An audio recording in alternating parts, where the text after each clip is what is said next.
Djibril se mit à pleurer et dit à Rasulallah de continuer sans lui. Alors notre bien-aimé prophète, paix et salut sur lui, continua son voyage. Il traversa ainsi 500 voiles. Et la distance entre chaque voile était de 500 ans.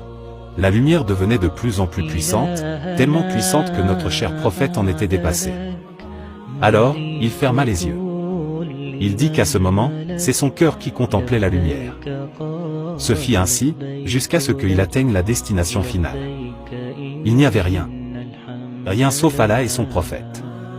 Quelle sensation cela doit-il procurer? Et bien sûr, Allah n'est pas un être physique.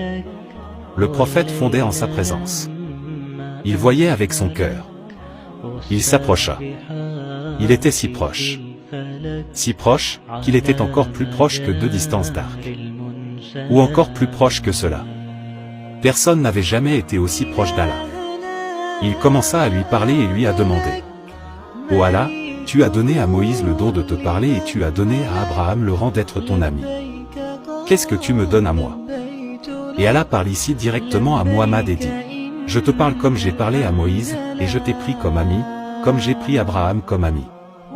Mais ce que je vais te donner, je ne l'ai donné à aucun autre prophète avant toi. Je t'ai donné la Fatiha et je t'ai donné la fin de ce livre. Ce Saint-Coran que personne n'a jamais reçu dans le plus grand des miracles. Et je t'ai donné la terre, et que tes descendants également te suivent. » Puis, Muhammad vit 12 lumières, sur le trône d'Allah. Il commença à poser des questions sur ces lumières. Allah lui parla alors de ces lumières. Ces lumières qui étaient celles de l'imam al-Mahdi. Celui qui achèverait et finaliserait sa mission. Et qu'il a fait joindre le nom du prophète à son propre nom.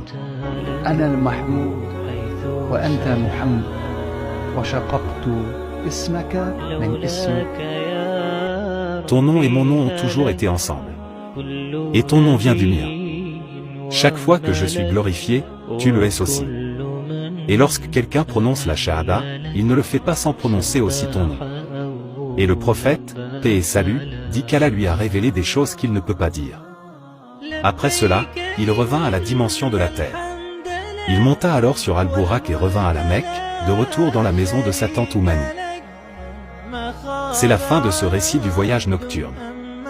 Que la paix soit sur notre bien-aimé et notre guide. Que Allah remplisse notre cœur d'un amour inconditionnel pour lui. Que Allah nous permette de le rencontrer un jour dans le paradis. J'espère que vous en apprendrez un peu plus sur notre belle religion, en suivant cette page.